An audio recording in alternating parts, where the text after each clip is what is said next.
Hello and welcome to the two-man power trip of wrestling host at JP John Poz. With me today, very special guest, former WWF World Tag Team Champion, NWA World Tag Team Champion. You may know him as Mosh, one of the headbangers. He is, of course, Chaz. What's going on, Chaz? How's everything How going? are you, John? I'm doing great. Doing great. Excited to be here today. What is going on in your world? I see this new Chaz Mosh venture you got going on. What is going on in your world right now? So just a lot. Like we signed the Nostalgia / Legends contract with WWE 2 years ago, and probably for about the last 5 or 6 years, off and on, I've been working on a book, and it's been more off than on. And then October of last year, I went up for a high school reunion, and one of the girls that I went to class with, I started talking to her and find out she's an editor / ghostwriter.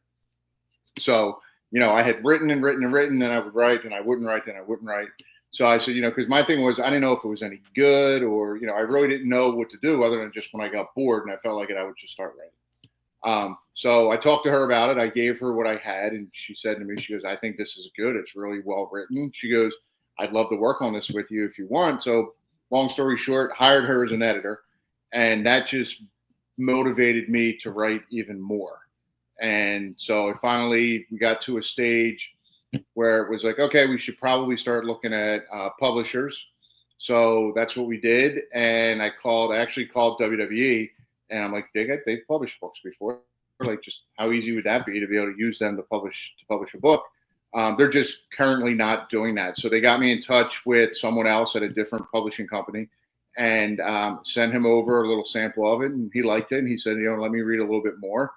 So I sent him over what I had, and he's like, he goes, I really like this. He goes, it's really well written. He goes, it's refreshing. He goes, I like the angle it's coming from, the perspective, because it's my perspective. The book is basically my career when I started in June of 1993, when I first walked into the Monster Factory, to when my contract expired in 2002.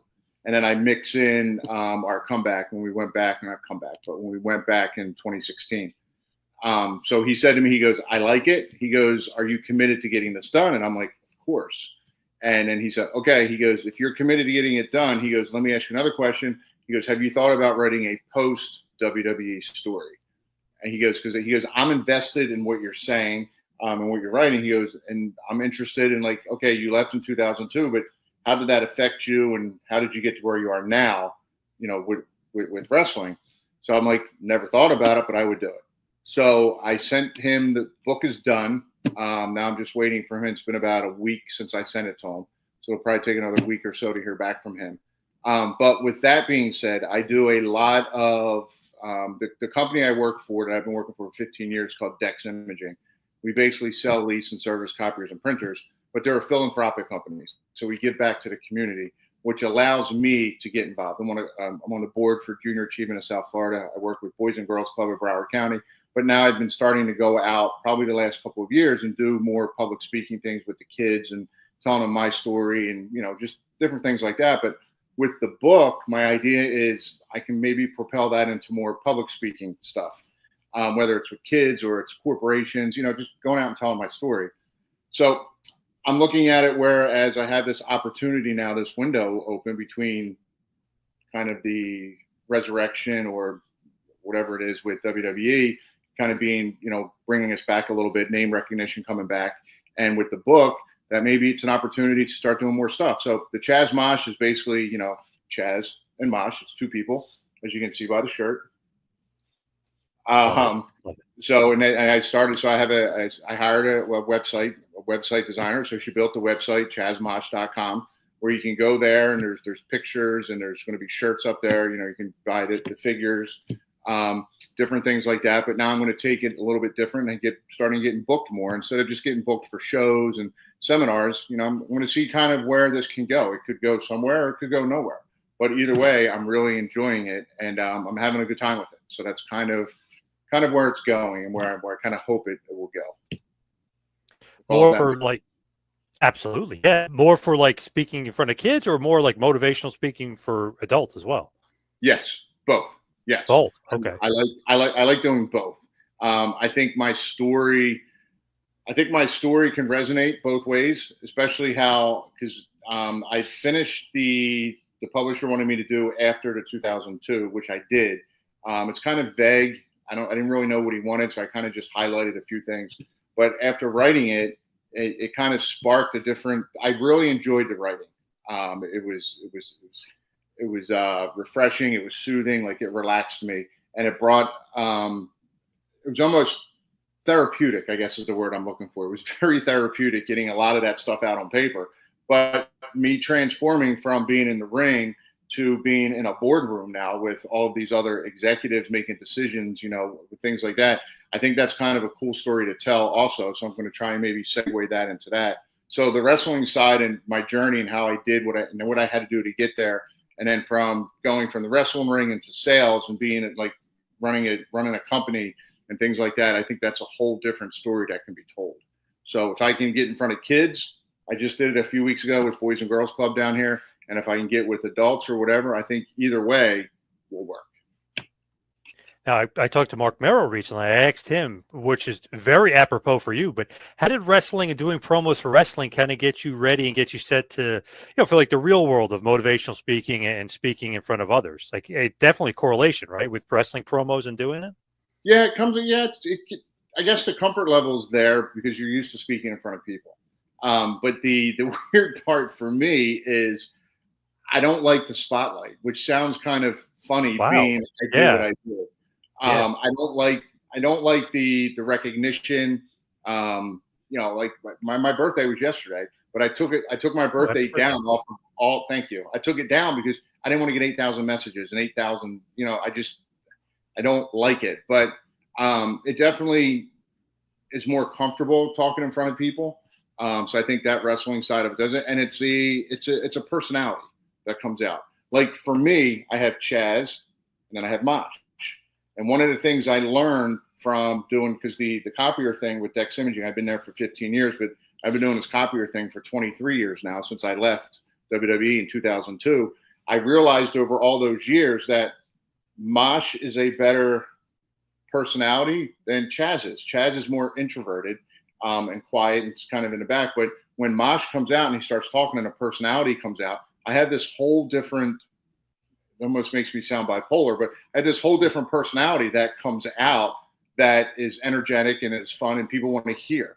So I think that side makes it easier for me. And then I can still resort back to being my quiet, introverted self and go out to the middle of nowhere where my camp is and be by myself if I want to. So it makes it fun. Yeah, interesting though. A little like I said, bipolar almost. Like Mosh is a great speaker. Chaz is a little introverted, not so much. That's it. That is interesting. What a dichotomy. Chaz is kind of quiet. He keeps to himself, and then when I start getting out there, that's part of the thing. Like that's me. Like Mosh isn't like the Headbangers wasn't just a gimmick. Glenn and I loved having fun. We loved going out there and we thought if we were having fun and laughing in the ring, everyone else was having fun. That's kind of was how we thought about it. And but having that fun is one thing, but being Chaz was something different. So being Mosh was allowed me to go out and do this crazy fun thing. But Mosh is more of Chaz is more of a quiet, introverted kid still, I guess. I got you. I like that though. You have the two different sides, like you said, with the shirt, the Chaz, and then the Mosh. I mean, it's kind of perfect there. You mentioned Monster Factory and going all the way back. Who was actually the trainer at that point in Monster Factory when you broke in? Glenn was. Glenn trained me. Okay. Yes. Yeah. When I first went down there, Glenn was actually Larry's heavyweight champ. And the first time I met Glenn, I went to. He used to have this truck out on the side of the road that spray painted on the side said Pro Wrestling Saturday Night 8 p.m. I was a fan growing up with obviously WWF, not so much WCW because they weren't really in the Northeast where I grew up. But one Saturday night I was like, let me go check this out. And I went in and checked it out, not realizing it was a school. It was the first indie show I ever went to. I didn't even know what an indie promotion was. So I literally walked in thinking I'm seeing a WWF production, and it was nothing like that. But yeah, so after the show, I was kind of curious because I used to go to the Spectrum in Philly all the time with my friends. And one of the things I used to say to them is, one day you're going to see me in that ring. But it was kind of like, like a joke. I made it as a joke. But then I figured out it was a school, started talking to Glenn. And Glenn and I started talking. And it's actually funny because our high schools wrestled each other. So we knew of each other through high school wrestling. And then, so I went down to the school and started talking to him, and he was the trainer, and he trained me and kind of took off from there. What area of New Jersey did you grow up in? South Jersey, like Cherry Hill, Blackwood area. Nice. Okay. Nice. Yeah. Jersey guy myself. Right now we live in Asbury Park, so Okay. Bam Bam territory. Bam Bam territory. Yes. Fellow Monster Factory guy. He's the one he kind of put the Monster Factory on the map with Larry. Oh, big time. I would say Bam Bam for sure. There's some other good guys that obviously came through, but I feel like Bam Bam put it on the map. Yeah, Bam Bam put it on the map. Like, I think Raven came through. D'Lo was kind of self-taught, but he came to get polished up at the Monster Factory. Big Show actually started at the Monster Factory, even though he doesn't tell anybody that. There's a few guys that came through. Sheamus too, right? Didn't he go through? Yep, Sheamus went through. Sheamus went through with Danny, though. Sheamus went through. Damian Priest went through there. I'm trying to think. Chris Candido went through there. There was a lot of the Pit Bulls went through there. Larry had a lot of guys. Yeah. And Danny's got a lot. Danny's running it out. He's doing a great job. He's doing a great job with it. And he's got a lot of guys that are scattered all over between AEW and Ring of Honor and WWE. Man, Monster Factory keeps on rolling. Like Matt Riddle too. Is a somewhat not recent, but somewhat recent guy from the Monster Factory, Danny too. What's that? I didn't catch that. Matt Riddle as well.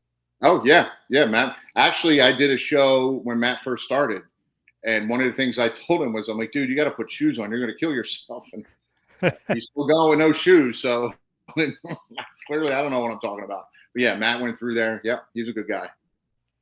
So when you're being trained by Glenn, is there any sort of inkling that you're going to be a tag team partner of him eventually? Or like, how does that kind of all start out? No, not at first. Glenn and I kind of just personality-wise hit it off right away. I guess he kind of took me under his wing, which a lot of the other guys down at the school at the time didn't really like. But we started hanging out outside the school. His wife at the time, my girlfriend at the time, like the four of us just all really got along really, really well. And then Glenn actually left for about a month and a half and just kind of disappeared. Here he had hurt his back. And then when he came back in, he sat down with Larry and said to Larry, so the thing with Glenn and I at first, because we did get along so well, but our body types were sort of similar.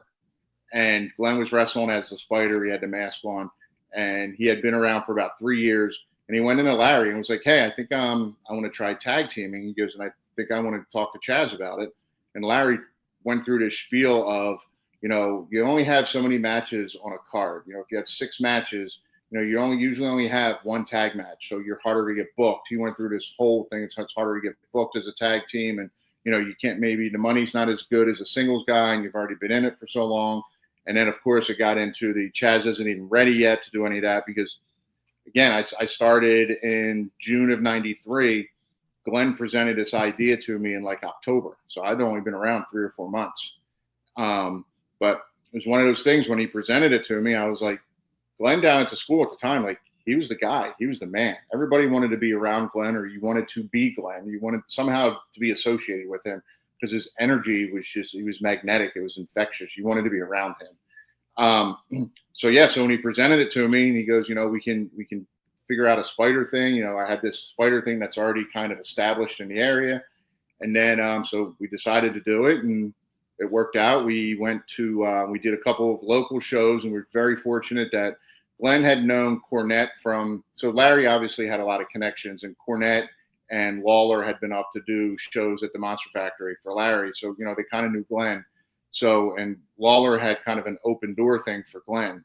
So he gave us our first shot to go down to Memphis. And from there, everything kind of just, for me, when I started, I think it was meant to be because everything that happened kind of went progression, like got better and better and better and better. And it was just kind of meant to be.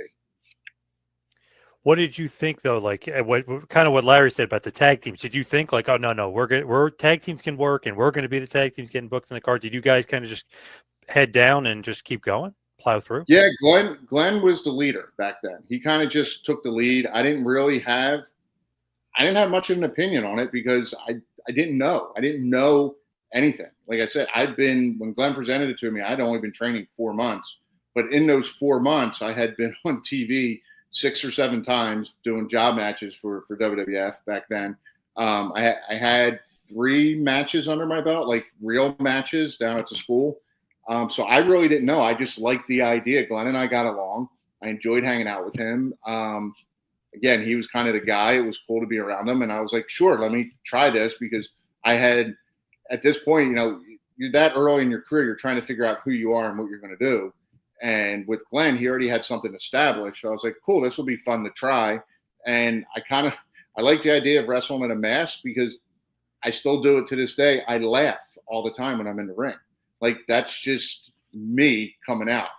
And so with the mask, it was very helpful because it covered me up from laughing, which I was doing half of the time, or smiling. Now I'm in the ring getting beat up by LOD, and I'm covering my mouth because I'm laughing, going, holy shit, I can't believe I'm in the ring with the Legion of Doom getting beat up. So it was kind of that was the cool part about the Headbangers thing. I think I kind of got into it and I stopped. But the Headbangers thing, like I said, it wasn't a gimmick. It was like just life. And, the mosh thing was just fun, and I'm always laughing and joking around. So I think the spider thing kind of helped me out because I was able to hide some of that emotion. So what was the experience like with Lawler USWA? I know it wasn't that many shots, but how was it? How was your experience there? See that? Not very good at sugarcoating. My first night in was awful. It's such a different style back then from the Northeast. The Northeast, the style I was brought up in, was the heel controls the match. The babyface is in there, you call your shine at the beginning, and then the heel starts getting heat on you, but the heel calls the comeback. They call your hope spots. They'll be like, shoot you in, all right, duck it, give me sunset flip, or they'll pick you up for a suplex and say, nope, give me a small package. Like, they call all that for you. And then you go into the hot tag, and then, me being so new, I got the heat every night, and then I would tag Glenn, and then he would go in, and all I had to do was know to finish. But Memphis was different. It was almost, you had to fight back on your own. They wouldn't tell you, the heels wouldn't tell you what to do. They wouldn't say, okay, like, here come, give me a sunset flip. You basically have to start calling it yourself. And I had no idea. I was, again, clueless. And it was tough. And Burt Prentice, they gave us Burt Prentice as a manager, and Burt was screaming at me at the top of his lungs, you got to fight. Now I'm thinking he's just being a manager saying, okay, like, you got to fight. So then I would start like fighting back and like firing up. And then he was like, no, they're eating you up. Like, you need to fight. We were in there with Doug Gilbert and Reggie B. Fine, and they weren't doing anything wrong. They were working how they're used to working, but I was used to a totally different style. So anyway, we get through the match, and when I got in the back, that's kind of the first thing I learned was, hey, you got to fight and sell. Selling and fighting are two different things. Like, you got to fight back. You got to, keep yourself alive. So at that point, we were actually driving, because the next night we had to go to Louisville, Kentucky. And I said to Glenn, I said, Larry's right. I go, I'm not ready for this. We should probably just go home. Like, screw this. Like, I don't know what I'm doing. He's like, no. He goes, we got to figure it out. He goes, I didn't know the style down here. He's like, we'll figure it out, blah, blah, blah. So I'm like, okay. So the next night we're in the ring, and that's all I did was fight. Like, I didn't sell anything. I was punching, I was kicking everybody. And then they pulled me into the back again, and they were like, okay, now tone it down. Like, you got to sell by moving, and, selling and fighting are two different things. Like, you were acting like you were in a real street fight out there. Like, no, you got to sell and move. And so they it was a big learning curve. The other problem with Memphis was it was very political. Political being the people from Memphis, and I guess it's safe to say this because I've had conversations with people from down there before about this, is the guys that were there full time, Brian Christopher, PG-13, all those guys, they lived there. That's their life. They knew guys from coming up north, coming down, we're going to last 6 months to a year, and they're going to be gone. So you weren't welcomed in at all. It was very like, oh, here we got some more of these assholes from up north coming in, and let's just treat them like dirt and garbage. And you were treated like not great. At least our experience was not great that way. Learning wise, yes, being treated like a normal human being, not so much. I actually did Wolfie D's podcast, and he said to me, he said at the end, he goes, hey, I'd like to ask everyone this. What was your impression of me when you first met me? I said, you were an asshole. He's like, what do you mean? And I told him that whole thing. And he's like, yeah, you're right. He goes, I kind of was. He goes, it's just the way it was. I go, yeah, I'm not offended by it. I go, I'm just letting you know you were an asshole. So Right. it was definitely an experience all around. And I think that experience I had is missing nowadays. And I know the experience the kids have now is so different. I wish they would have that. Because to me, I didn't go away to college. That was my college. That was going away to college, being on the road 3, 4, 5, 6 months at a time and getting home once or twice. And that was college for me. That's kind of where I grew up when I grew up. Learning on the road, literally learning on the road. Yeah. Yes. Learning everything on the road. Wolfie, what an asshole, right, man? Come on, Wolfie. Come on. Wolfie was an asshole, straight up. I told him. That's 100%. great. That's great. So how do you get to Smoky Mountain? It's because of the open door with Cornette. Now Glenn has an open door with Cornette as well? Kind of, sort of. So when we left Memphis, we went home and we were trying to figure out, all right, what's next? Burt Prentice left USWA and went into Arkansas and opened up Ozark Mountain Wrestling and said, hey, I'm starting this thing up with Colorado Kid.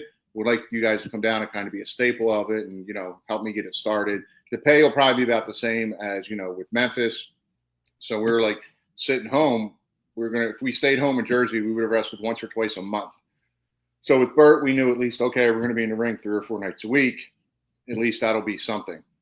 So we went back down there. The only negative with Burt was the pay. There were some nights we didn't get paid. There were some nights we got $3 or $4.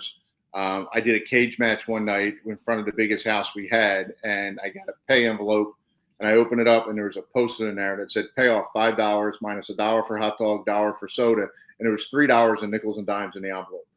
Oh my God, Jesus!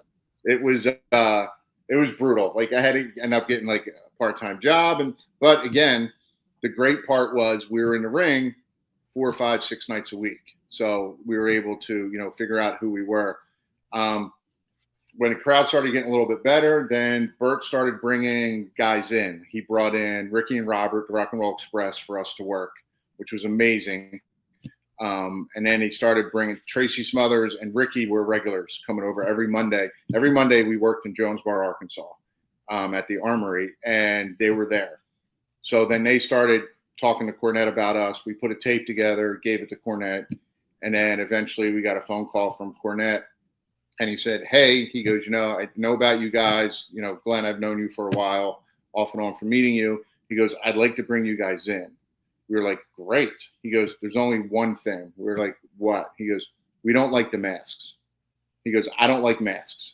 And we were like, okay. And USWA wanted us to take the masks off and wrestle as Chaz and Glenn the Spiders, which was stupid. The masks were the whole gimmick of the Spiders. So the first thought was, great. So like what? He goes, well, I have this idea. He goes, you guys being from the Northeast, I think you could pull it off. So Cornette was actually in New York at a Glenn Danzig concert. Now, Cornette at a Glenn Danzig concert, first of all, is mind-blowing. Weird. He starts talking about, him being in New York is one thing, but in New York at a Glenn Danzig concert. So he said to us, hey, I had this idea. He goes, I'm watching these guys. He goes, they're like beating the shit out of each other. They're slam dancing. They're punching each other. He goes, they're spitting on each other. He said they were wearing he goes, you guys have tattoos. And he goes, they had earrings. Some of them had makeup on. He goes, some of them were wearing dresses. He goes, not that I think you should wear dresses or not that I think you should go out and get a bunch of tattoos and earrings. He goes, but I just had this idea. He goes, it was like they were all banging their heads. He goes, I had like this headbanger image in my head. He goes, I don't know if it would work or not. He goes, I want to bring you guys in. He goes, would you be willing to try it? I knew exactly what he was talking about because I enjoy that type of music. I've been over to Philly in the bank and, I've been in the mosh pits. I've stage dove. I've done all of it. So I knew exactly what he was talking about. And Glenn was a little hesitant at first. He's like, we've got 4 years invested, 3 or 4 years, whatever, invested in this spider thing. I go, but this is an opportunity it's another gateway to WWF. Like there's no gateway to WWF in Arkansas. And, we're getting an opportunity here. So let's just try it. If it doesn't work, it doesn't work. Like, what do we have to lose? Right. Plus, Cornette was guaranteeing us $75 a night, which was a gold mine. $75 a night, 3 nights a week. We're like, woohoo, we're rich now compared to at the end of the day having $4. So that's how it started. That's how we went in, and that's how we got into Smoky Mountain. And then we took the gimmick and we kind of evolved it and tweaked it and changed it and just kind of took off. Do you love the kilt, if you will, the skirts? Do you love that as part of the gimmick? Love the skirts. It's a skirt. It's not a kilt. They're skirts. Real men wear skirts. So the skirts are actually funny because when we first went to the first TV, we didn't know what to wear. We didn't know what to do. We didn't really know what our names were going to be. Cornette handed me a Slayer T-shirt, and gave Glenn a Metallica T-shirt. He goes, "These are the type of things I want you to wear." We both had black shorts on. I think I had work boots on, and Glenn wore sneakers. And we're in there with face paint, like trying to figure out, like we're being real meticulous, like trying to put like, I don't know, makeup on because we didn't fully understand what Cornette wanted. And Cornette goes, no. He goes, "Give me the stuff." And he took the tube and he goes, "There." He goes, "That's all you need. That's what I want." And we were like, "Oh, okay." So we went out and first they did a couple matches. And then the problem was PG-13 because they were big, all through Tennessee. So I said to Glenn, I go, we kind of look like them, shorts, T-shirts, boots, sneakers. I go, only we're bigger. So we got to figure out something different so that no one can say, because, everyone's critical.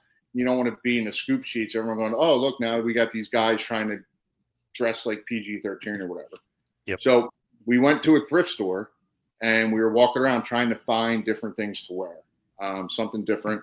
And I just made a turn and I went down the women's aisle and I pulled out a couple of skirts and I put one on and I walked down the hall and Glenn saw me and he looked at me. He goes, "No," because I'm not doing it. I go, "Come on." I go, "Just try it." And he's like, "I'm not doing it." I go, "Glenn." So that night we were wrestling. It was somewhere just north of Knoxville. But I said, "Glenn, we're going tonight to we're in a Bible Belt. We're going tonight. We're going to be, two big guys with face paint on, heavy metal music blaring, and skirts." I go, "and combat boots," because we went and bought combat boots. I said, "The heat we're going to get with this, he's like, "I'm not doing it." I'm like, "Listen, we tried." I said, "They're $3 a piece." I go, "Let's buy 2 skirts. We tried. If it doesn't work," I go, "we wasted $6. Big deal." So we went to the show, and it was great because we're in the locker room. You got Ricky and Robert. You got Tracy and Dirty White Boy, Tony Anthony. They're all making fun of us for putting skirts on. "Oh, what are you guys, gay now? Like you cross-dressing and all?" And Glenn's "See?"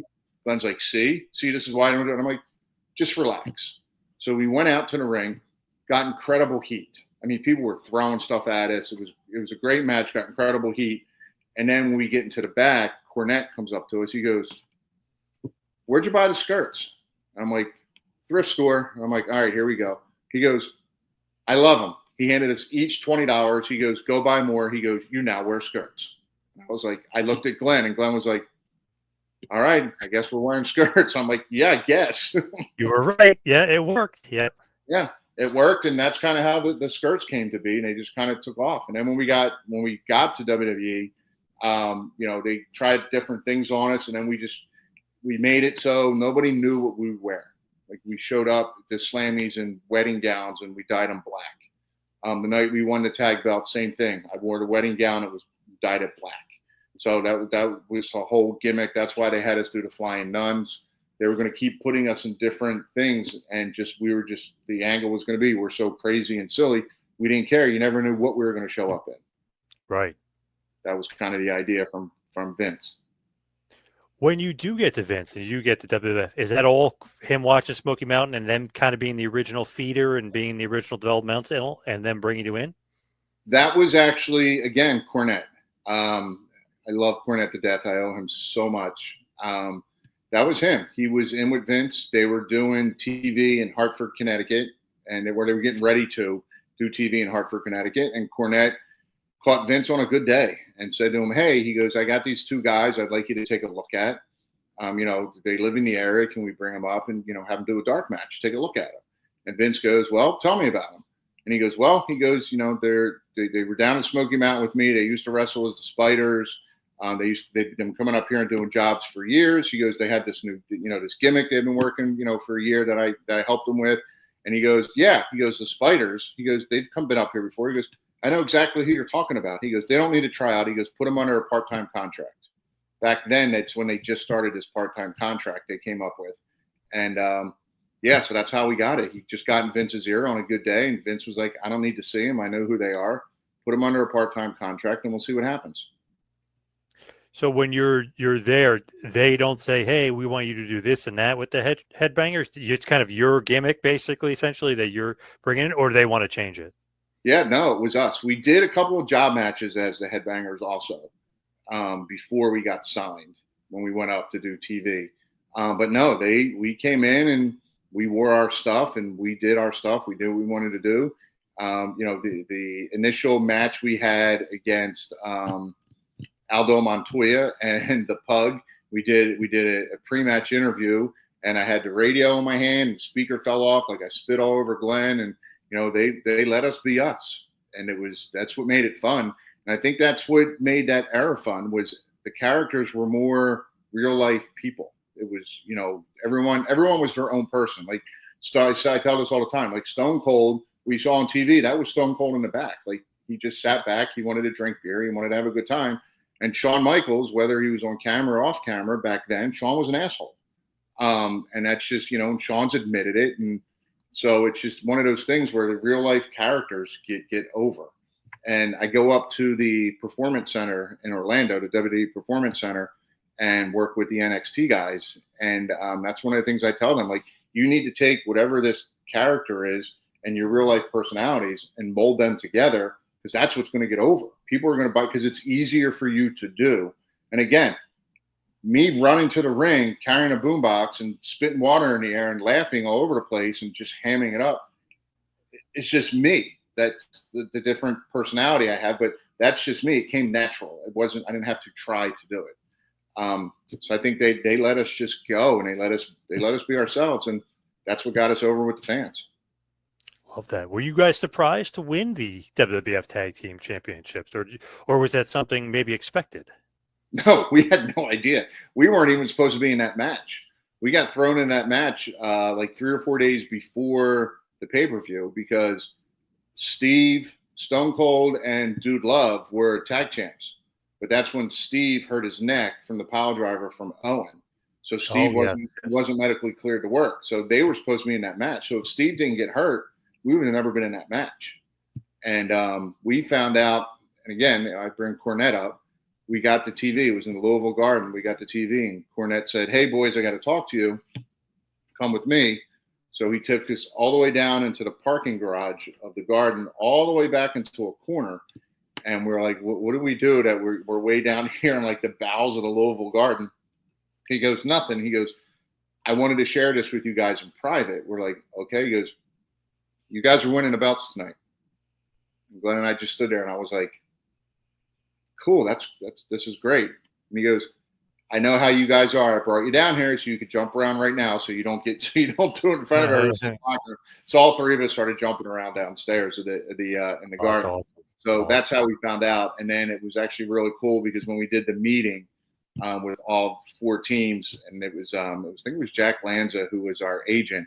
When LOD gets eliminated and the Godwins get eliminated, and it's us and Davey Boy and Owen left, I literally sat there like this, because I had like the biggest smile on my face, like, this is great, and I was trying to hide it. And then when they went through what the finish was going to be, I was like, all right, cool. And then Phineas stood up. He's like, Chaz, you can take your hand down and smile. He goes, this is great. He goes, happy for you. And like, they all hugged us. Like, they just are personal. Like, what's going on is written on my forehead. So it was really a cool moment. And then to actually, in my book, I wrote about this, how Owen's setting me up for the sharpshooter. I didn't even have to see Stone Cold. I knew when he was in the ring by the pop and the reaction. And I'm laying there, and I got covered in the middle ring. I'm covered in goosebumps. And I knew when he was there, and I was like, all right, I didn't even have to see him because of the crowd, that the reaction was so big. And then he hits Owen with the stunner. Owen rolls over, and I sit up, and I literally looked all around like this.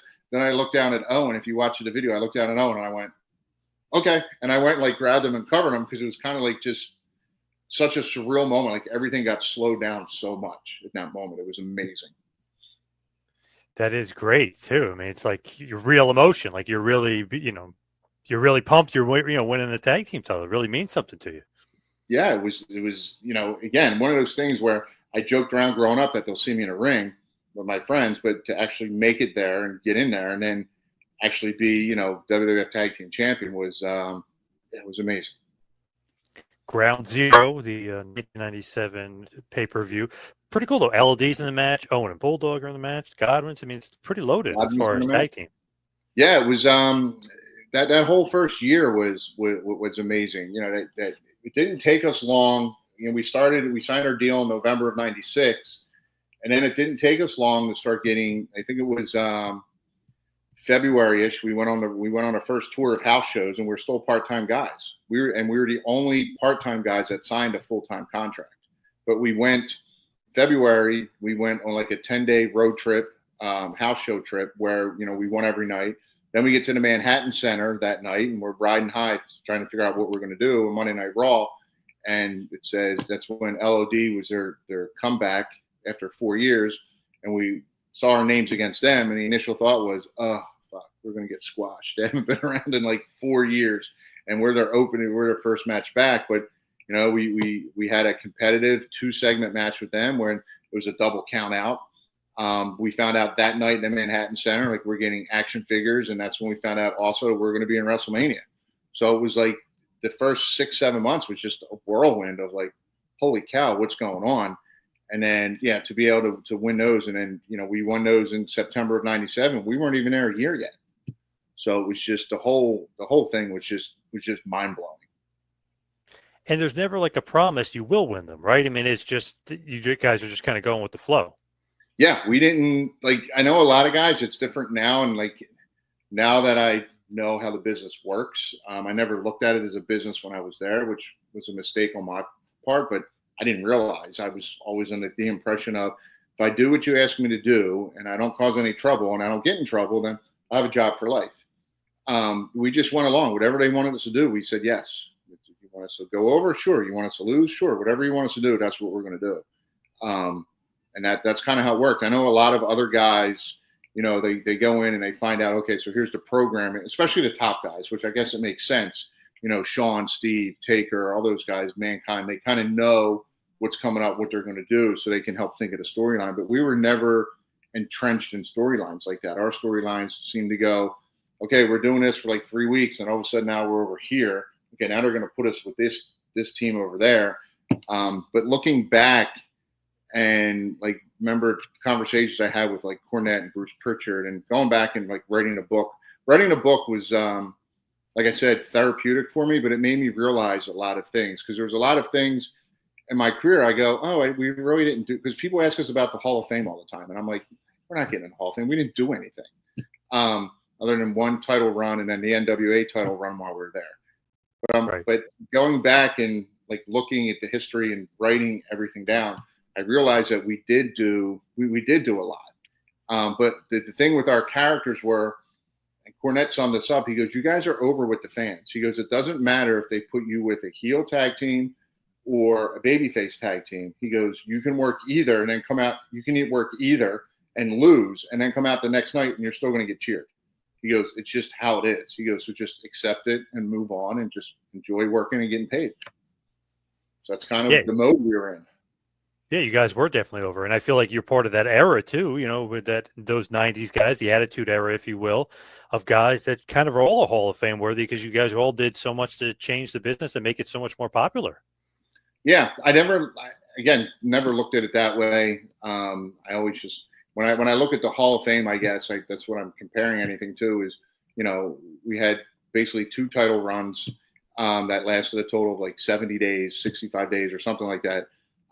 We didn't really do much, but going back and like watching and watching videos and reading, just writing a book and figuring things out, I'm like, we did do quite a bit. Do I still think we're going to get in the Hall of Fame one day? No. Do we deserve to be in there? I don't know. But it was either way. It's been a cool, fun ride, and I'm enjoying now kind of what it's allowing me to do now, because what I did then is allowing me to do what I'm doing now, which is I enjoy the hell out of it. It's very interesting, like with LOD, right? For instance, like, you're smiling, you're working with them. I remember their return at the Manhattan Center and them not beating you guys. It was so weird, but it was almost like, wow, they must be keeping the Headbangers strong here. Like LOD in their return doesn't even get like a clean win over the Headbangers. It's kind of Yeah, showing how over you guys were. I legit thought we were going to get squashed. And Right. again, I wrote about, I keep saying this, but I wrote about this in the book of how when I walk up and I was like riding high, like this is amazing. Like, we found out, we just were 10 days on the road, and then, we find out doing promos how we're going to be in WrestleMania, and we get action figures. And then we see our name LOD versus Headbangers, and I just went, oh, fuck. Well, so much for that. Like that excitement didn't last long, but Yep. Hawk and Animal pulled us out into the arena and sat us down and said, they're like, hey, we just had a meeting with Vince. Vince is real high on you guys. You're the future of the tag teams here. And in my mind, I'm sitting there going, like I should be so excited to be talking to them and meeting them right now, but I know they're just going to squash us. So I have no excitement in me whatsoever. And now I'm thinking they're buttering us up to then go, bam, we're just going to come out and squash you in 35 seconds. But Right. he's like, no, like Animal was really building us up. And that's when he went into, so we're going to have a back and forth match. And I stopped and I went, back and forth?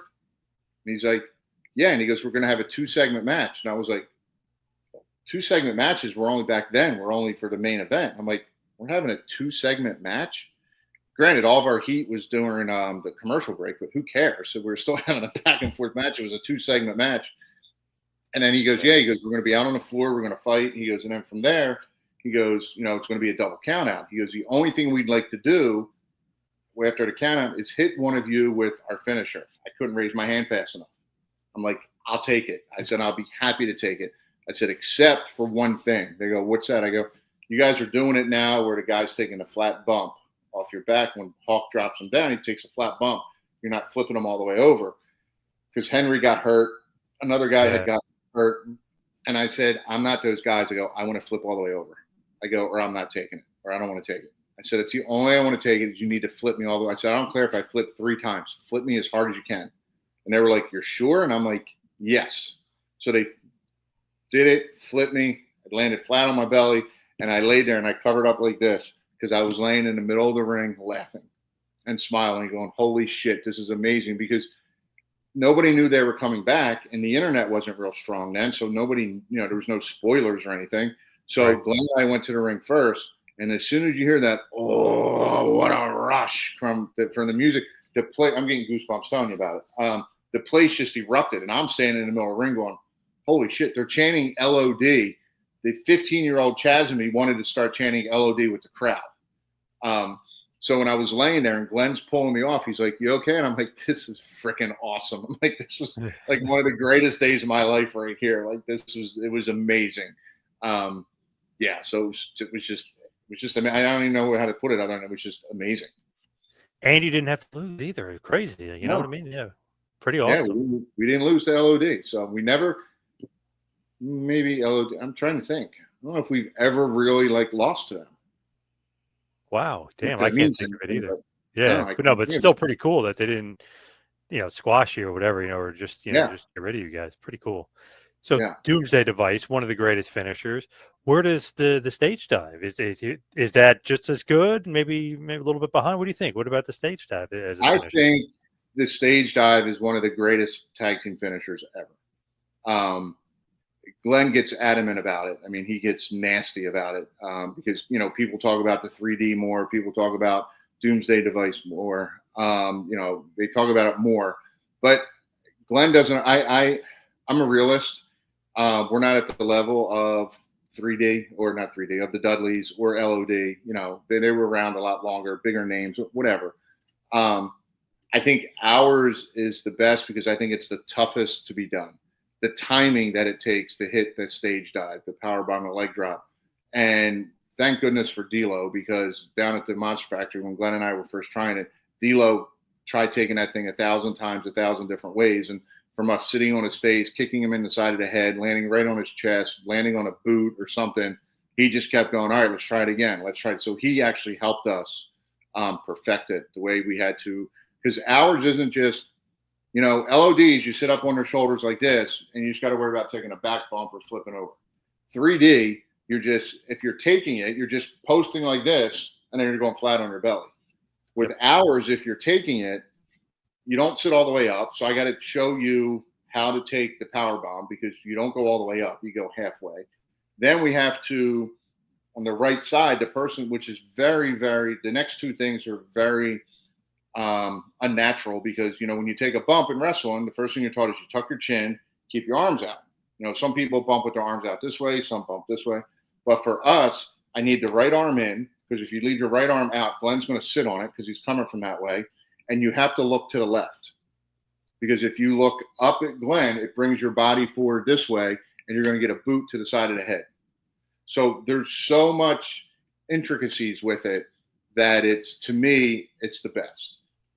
It's never been done again.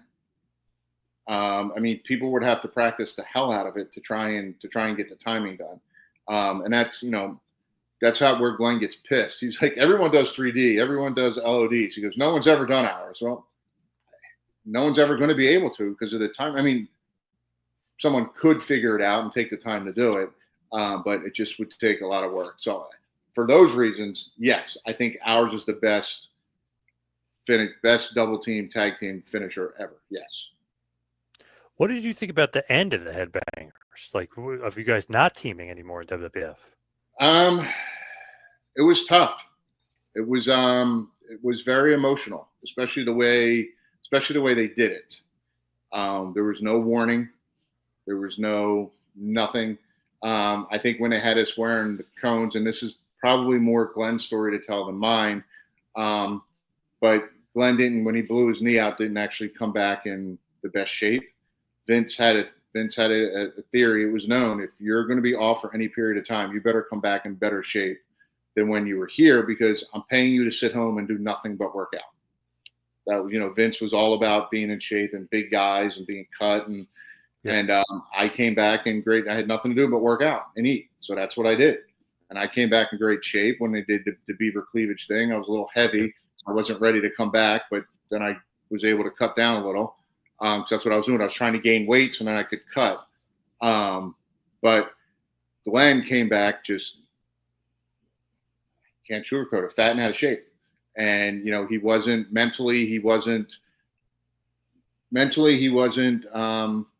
I guess, secure enough with his knee. He was still worried about his knee falling apart, even though his knee was perfectly fine. So all of that was weighing in. And then Vince gave us the cones.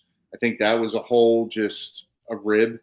Because it was a shame, because we were the future of the tag teams. Like, we were the most seasoned reps there, the most seasoned team there. So we should have been at the top of that list. That's when the Dudleys came in, the Hardys were taken off, Edge and Christian were. Like, we should have been in that mix with all of them, but we weren't.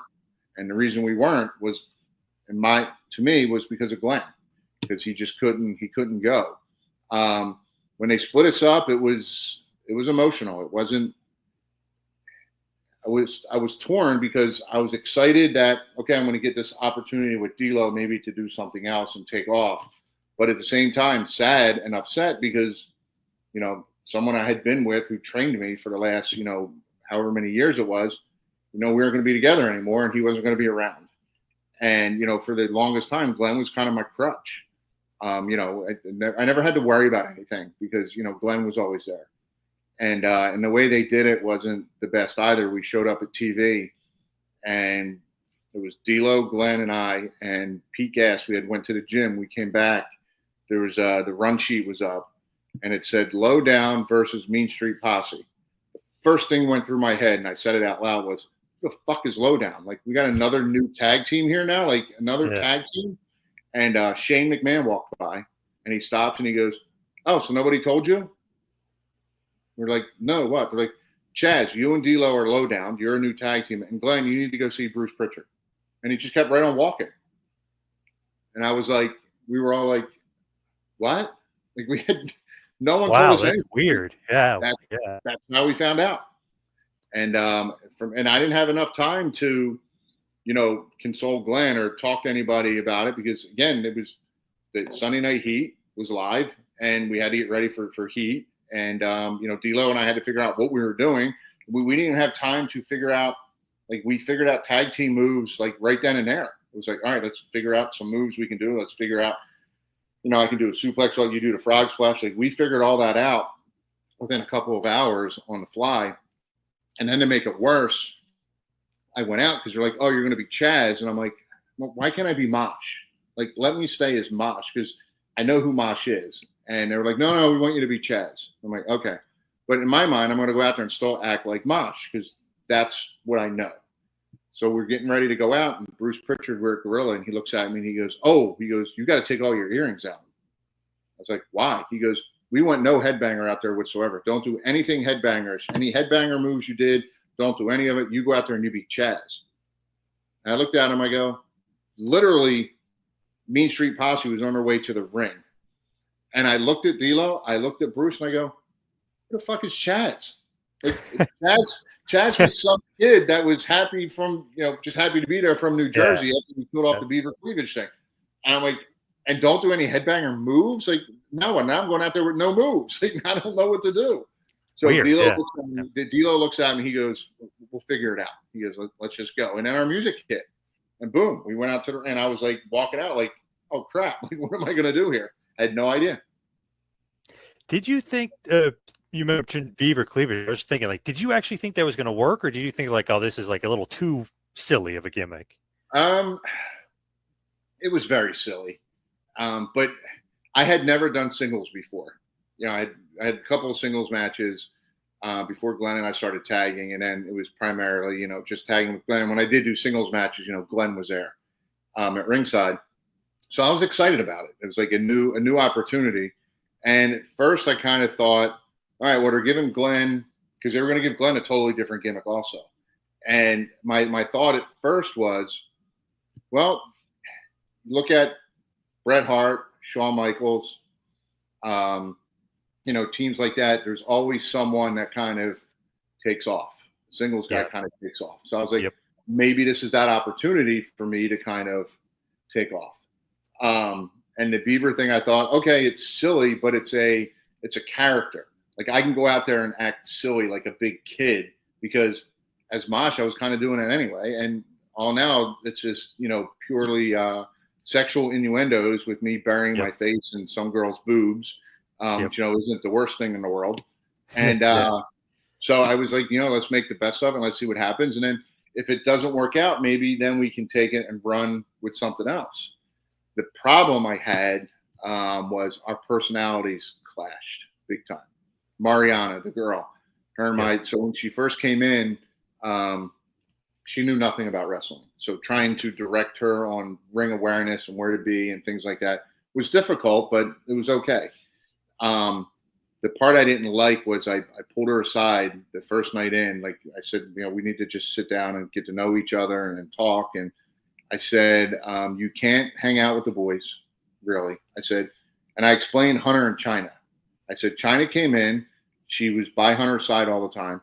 I go, they drove together. I said, I don't know if they got rooms together at first or not. I said, but, they were always together. They hung out together. I said, she doesn't hang out with the boys. She didn't go out with the boys. She didn't sleep around. I go, that's kind of how I envision this happening. Because if you start going out with the boys, you start sleeping around, that your credibility is going to be mud. I said, and then no one's going to take you seriously. And I said, you and I, we can drive together. And she was like, oh, okay. Yeah, okay. And then that night she went out with a bunch of the guys and slept with one of the boys. Oh, boy. The same night I had the conversation with her. So I went, oh, man. I'm like, so from that point forward, I was kind of like, I didn't want to be around her, but I didn't. Again, this goes back to learning and hindsight being 2020. I didn't look at wrestling as a business.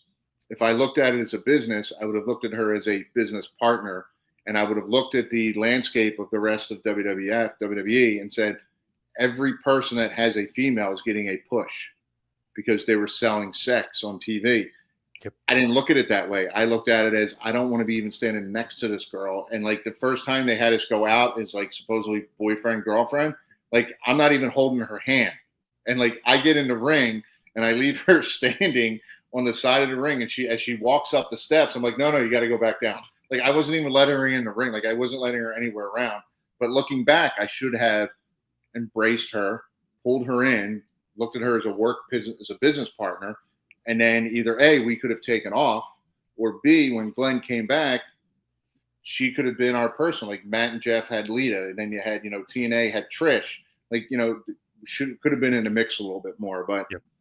personality wise, we didn't get along. And once she did that, and of course, when I knew what was going to happen, oh, Chaz's mother's a whore. Like, oh, like that's all the shit I heard. And I was like, oh, I don't feel like hearing any of this, but that's what happened.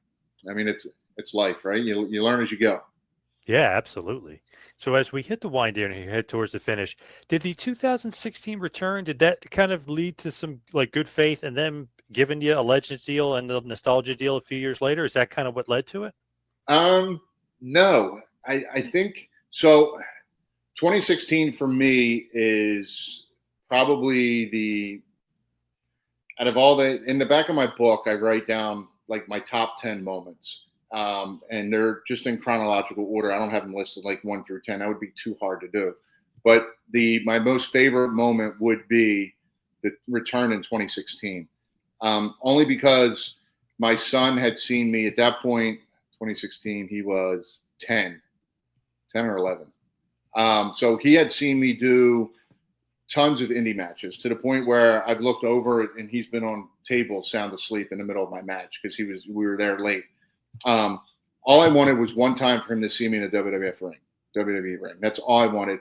And every time Awesome. WWE would come down here to South Florida, I'd try to hit up Hunter or somebody and go, any way to get booked.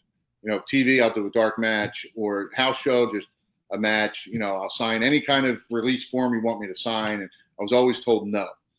And then every time I saw, and at this point, Road Dogg was in and out of WWE like normal for him at that time. But I'd always say to him, "This dude, can't you talk to Hunter for me? Like, just one match. That's all I want." So what actually ended up happening was I got a text from Road Dogg and said, "Hey, are you guys available Tuesday night for SmackDown Live?" And I'm like, "Yeah, okay. Is this a rib? Like, this isn't funny. Like, why are you ribbing me?" Right. And then he immediately called me. And he said, no. He goes, "We're doing this storyline, this angle." He goes, "Just think it would be fun to have you guys there." He goes, "Plus you and I have had that conversation." He goes, "This is the opportunity." And I'm like, hell yeah, I'm not going to say no. Then he calls me the next day and he goes, yeah, because they were doing it at the Fox Meadows, I think it's Fox Casinos or something up in Connecticut.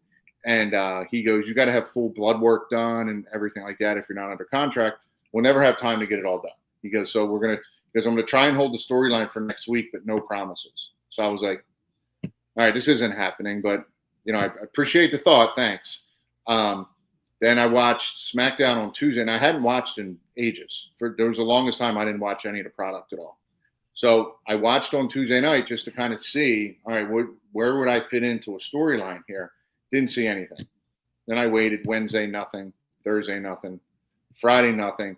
And it was like 3 o'clock, 3:30 on that Friday. Phone call comes in. It's Howard Finkel. And he says, Headbangers were needed in Dallas, Texas for Tuesday night. He goes, I need your travel information. So we were like, amazing. Wow. So we go, we did the match, we did our thing. And we busted Heath Slater, bit his tongue. So his mouth was dripping blood. I went over and knocked Rhino off the apron and my elbow caught him right above his eye here. So he ended up with 8 stitches. So we're driving back after the match. And I'm like, this is great. Because we used to get mad at people when they would come in and like hurt the guys. Like, that just sucks. You're here for one time, you hurt somebody. I'm like, we made both of them bleed. So I guess we're not coming back. Like we were joking around. But we ended up going back and doing 2 more spots after that. But why that night so memorable for me is my wife at the time, she took her phone and she set it up. My son was sitting on the couch. She set up her phone to where it's videoing him watching me on the TV. So I can see myself coming out on the TV. When we got to the hotel room, she sends me this video. I'm coming out, and he's sitting on the couch watching me. So I get to see all of his expressions and his emotions come into the ring. And the coolest part was I said to him, what do you want me to do on TV so it's just for you and no one else? And I'm like, I could do the monkey face. And he goes, no. He goes, you do the monkey face for Amy. Amy's my niece. I used to do that to her when she was a baby. And then when I was in WWF, when I would come out, I did the monkey face. That was for her. Yeah. Yep. And he says to me, he goes, no. He goes, I want you to dab. I go, I don't want to dab. I hate the dab. That's when the dab was big with yes. what's his name? Cam Newton. And I said, I hate the dab because that's why I want you to do it. So I was like, all right.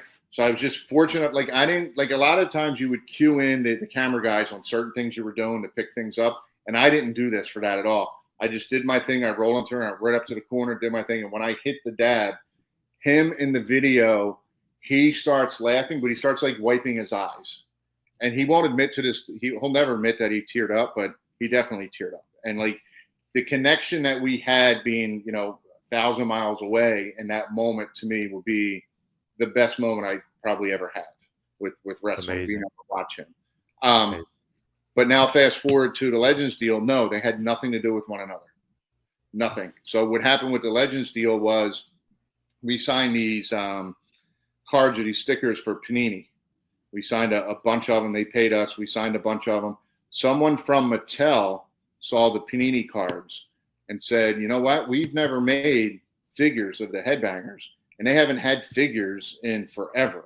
So they called WWE and said, we'd like to make figures of the Headbangers, put them under a nostalgia contract. And that's how we got it. Awesome. Nice. It was that simple. Yes. Love that. Yeah. So where can everybody kind of get those figures and follow you on social media and your website and get your book? Give us, big last push for Chaz Mosh. So chazmosh.com is the website. You go there, and that's where a lot of updates are going to be. I doing a podcast with my buddy Simon Says. So the podcast is on there. It's conversations with Mosh and Says. We basically just chit chat about whatever was going on in our life for the week, and it's just fun. Somehow we bring it back to wrestling. So you go there, you can check that out there. The figures, the new ones here, they're at Mattel Creations. Yeah, those are awesome. I do have a bunch that I bought that I'm gonna put up on the website, signed by Glenn and I. Yeah, those figures are those are awesome. Yeah, and this is the only set I have out of the box right here. So they're great. That's so cool. But yeah, so my social media stuff, I'm pushing stuff on TikTok and Instagram. Everything's Chaz Mosh. It just makes it simple. So Instagram's Chaz Mosh, TikTok's Chaz Mosh, Facebook, I have a Facebook page up, Chaz Mosh, Chaz Warrington.